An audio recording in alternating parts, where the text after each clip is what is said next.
మన ప్రభువును మన రక్షకుడైన యేసుక్రీస్తు నామములో మీ అందరికీ నా హృదయపూర్వకమైన శుభాభివందనాలు తెలియజేస్తున్నాను.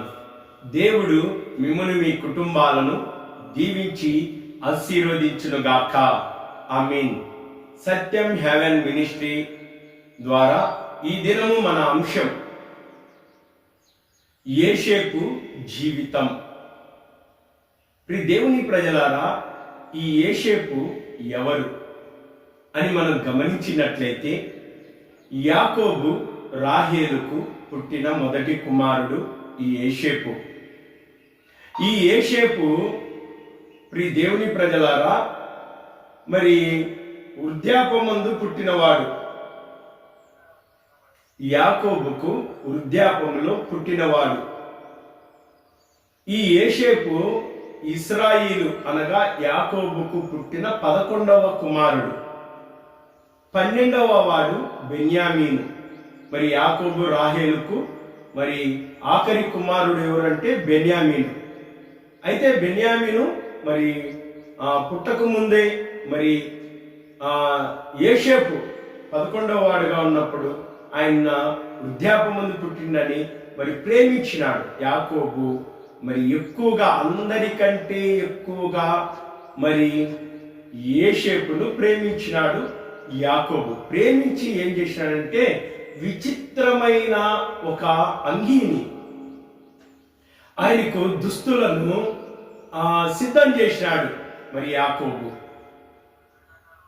అప్పుడు ఈయన వయసు ఎంత అంటే దేవుని ప్రజలారా, యోసేపుకు 17 సంవత్సరాల వయసు వచ్చినప్పుడు మరి రాయబడిన మాటలు చూద్దాం.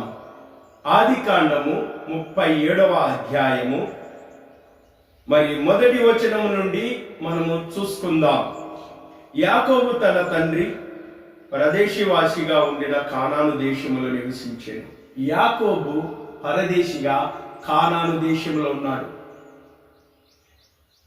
ప్రియ దేవుని ప్రజలారా, అబ్రహామునకు దేవుడు ఈ కానాను దేశాన్ని నేను నీ సంతానానికి నేను అనుగ్రహిస్తాను ఈ దేశాన్ని అని వాగ్దానం చేసినాడు దేవుడు. కాబట్టి ఆ యొక్క దేశంలోనే, ఈ కానాను దేశంలోనే పరదేశులుగా మరి యాకోబు అక్కడ నివసిస్తూ ఉన్నాడు. 2వ వచనం, యాకోబు వంశావళిది. యోసేపు 10 వాడై తన సహోదరులతో కూడా మందను మేపుచుండెను. యోసేపు తన సహోదరులు అంటే తనకు 10 మంది సహోదరులు ఉన్నారు. మరి రూబేను, మరి ఇస్మాకారు, యూదా, జబులోను, మరి ఆషేరు, నఫ్తాలి, దాను, మరి ఇలా లేవి, షిమ్యోను, మరి వీళ్ళంతా ప్రియ దేవుని ప్రజలారా 12 గోత్రకర్తలు వీరు. అయితే యోసేపుకు పైన 10 మంది అన్నలున్నారు. 10 మంది తర్వాత 11వ వాడే యోసేపు.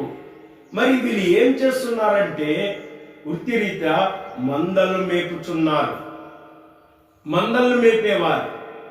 కాబట్టి తన సహోదరులతో కూడా యోసేపు మందను మేపుచుండెను. ఒక అద్భుతమైన మాట మనం తెలుసుకున్నాం. మందను మేపుతున్నాడు యోసేపు.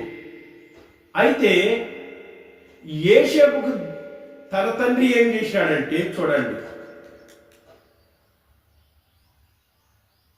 మరియు యోసేపు ఇశ్రాయేలు వృద్ధాపమందు పుట్టిన కుమారుడు గనుక తన కుమారుల అందరికంటే ఎక్కువగా అతన్ని ప్రేమించి అతని కొరకు విచిత్రమైన నిలువుటంగి కుట్టించెను. ఒక విచిత్రమైన అంగిని కుట్టించినాడు, ఎక్కువగా ప్రేమించినాడు. మరి ఒక కుటుంబంలో ఒకరు 4 ఉండొచ్చు, 3 ఉండొచ్చు, 5 మంది, 6, 7, 10 మంది అలా ఉండొచ్చు. అయితే ఆ కుటుంబంలో అందరినీ తల్లిదండ్రులు ప్రేమిస్తారు. అయితే అందులో ఒకరిని మరి ఎక్కువగా ప్రేమించే వాళ్ళుగా ఉంటారు. తండ్రి ఒకరిని ఎక్కువగా ప్రేమించేటట్లు ఉంటారు, తల్లి మరొకరిని ఎక్కువగా ప్రేమించేటట్లు ఉంటారు. అంత మాత్రాన అందరినీ ప్రేమించలేదు, ద్వేషించినారని అనుకోకూడదు ప్రియ దేవుని ప్రజలారా. అది చాలా పొరపాటు. చాలా కుటుంబాల్లో ఇదే జరుగుతూ ఉంది. మరి ఎక్కువగా ప్రేమిస్తున్నాను, నన్ను ప్రేమించలేదు అని చెప్పి మరి వారి యొక్క జీవితాలను పాడు చేసుకున్న వాళ్ళు ఉన్నారు. అలా ద్వేషాన్ని, కక్షను, అసూయను మరి పెంచుకున్న వాళ్ళు ఉన్నారు. మరి ఇంటిని వదిలిపోయిన వాళ్ళు ఉన్నారు. ఎప్పుడు అలా అనుకోకూడదు ప్రియ దేవుని ప్రజలారా.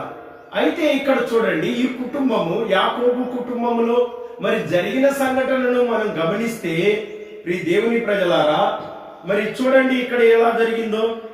మరి అతని సహోదరులు తమ తండ్రి అతనిని తమ అందరికంటే ఎక్కువగా ప్రేమించుట చూచినప్పుడు, ఈ 10 మంది సహోదరులకు యోసేపును మరి ఎక్కువగా ప్రేమిస్తున్నాడన్న సంగతిని చూచినారు. వారికి కనబడింది. వస్త్రాన్ని ఇవ్వడంలోను, ఒకవేళ అందరికీ యాపిల్ పండు ఒక్కొక్కటి ఇస్తే మరి యోసేపుకు 2 పండ్లు ఇచ్చిండొచ్చు. మరి అలా కంటికి కనిపిస్తా ఉన్నది. కుటుంబాల్లో కూడా మరి వారు ప్రేమించిన ఎక్కువగా కొద్దిగా ఎక్కువ ప్రేమించిండొచ్చు. అందరికీ ఇస్తారు. భోజనం అందరికి పెడతారా లేదా? కుటుంబంలో అందరికీ పెడతారు. ఈ కుమారునికి పెట్టకుండా, ఎవరికి భోజనం పెట్టకుండా ఆ ప్రేమించిన కుమారునికే భోజనం పెడతారా? అట్లా లేదు కదా. వస్త్రములు ఈయనకొక్కడికి ప్రేమించిన వానికే ఇచ్చి ఎవరికి ఏ వస్త్రం ఇవ్వకుండా ఉన్నారా? చదువు ఈయనకొక్కడికే చెప్పి ఎవరికి చదువు చదివిలేదా? బాగలేకపోతే ఈయనకొక్కడికే బాగు చేసుకొని మీకు ఎవరికి బాగు చేయలేదా?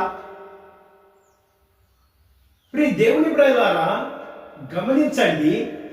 ఇక్కడ కొద్ది ఎక్కువగా ప్రేమించిందంటే ప్రేమించలేదా మిగతా వాళ్ళని కాదు. అలా అర్థం చేసుకోకూడదు. అదే చాలా పొరపాటు. కుటుంబాలు విడిపోవడానికి, నాశనం అవడానికి, మరి కక్ష, భేదము మరి కలగడానికి దేవుని ప్రజలారా ఇదే దోహదపడింది. మనం అర్థం చేసుకోవాలి. సరైన రీతిలో అర్థం చేసుకున్నప్పుడు మనకు అర్థమవుతుంది. ప్రియ దేవుని ప్రజలారా, చూడండి, సహోదరులు అందరికంటే ఎక్కువగా ప్రేమించడం చూచినప్పుడు వారు అతని మీద పగలు వచ్చేసినాయి. యోసేపు మీద పగలు పట్టారు. ఎవరు? తన సహోదరులే. ఒకే కుటుంబంలో మరి ఎక్కువగా ప్రేమించుట కనపరిచినప్పుడు, చూచినప్పుడు వీళ్ళు పగలు పట్టారు. పగబట్టి అతని క్షేమ సమాచారమైన అడగలేకపోయి, యోసేపు నువ్వు ఎట్లున్నావు, తమ్ముడా నువ్వు ఎట్లున్నావు అని కూడా అడగడానికి మనసు లేదు వాళ్ళకు. ప్రియ దేవుని ప్రజలారా, కుటుంబాల్లో అందుకే కొంతమంది పలకరు. చూడండి, మౌనంగా ఉంటారు. ఎందుకు? వాడిని ఎక్కువ ప్రేమిస్తున్నావు, వాడిని ఎక్కువ చూసుకుంటున్నావు, వానికే ఇస్తున్నావు. ఏం నీకు ఇలేదా? నీకు ఇచ్చిందే, నిన్ను చూసుకునిలే, నీకు బాగలేకపోతే చూపిలేదా? నీకు వస్త్రాలు ఇలేదా? నీకు భోజనం పెట్టలేదా? నీ అవసరతలకు ఎప్పుడైనా అడిగినప్పుడు ఇలేదా? ప్రియ దేవుని ప్రజలారా, ఇచ్చినారు కదా, నిన్ను కూడా చదివించిండ్రు కదా, నీ అవసరతల్లో కూడా తీర్చినారు కదా. ఒకవేళ ప్రేమ చూపితే కొద్దిగా ఎక్కువ చూపించినారేమో. యోసేపు మీద తండ్రి వృద్ధాపమందు పుట్టినాడు కాబట్టి. ప్రియ దేవుని ప్రజలు అర్థం చేసుకోవాలి. పగబెడతారా? పగబట్టి క్షేమ సమాచారమైనను అడగలేదు. అంటే క్షేమంగా ఉన్నావా, ఏం జరుగుతుంది, ఏం జరుగుతుంది, తింటున్నావా లేదా అని కూడా అడగలేదంట. ఏం మనసు అండి ఇది? దేవుని ప్రేలారా, దేవుడు చూశాడు. చూసే దేవుడైనా కాబట్టి ప్రియ దేవుని ప్రేలారా, మన జీవితాలు ఎలా ఉండాలో మనము ఇదిగో యోసేపు జీవితంలో నుండి మరి కుటుంబాల జీవితాల్లో జరిగిన సంఘటనలను మనం అర్థం చేసుకొని మనం ఎలా జీవించాలో, ఎలా ఉండాలో మనం తెలుసుకుందాం. ఈ పార్ట్ 1.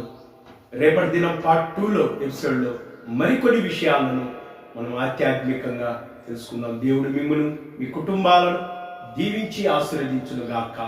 ఆమేన్. అందరికీ వందనాలు. దేవుడు మిమ్మల్ని, మీ కుటుంబాలు దీవించును గాక. ఆమేన్.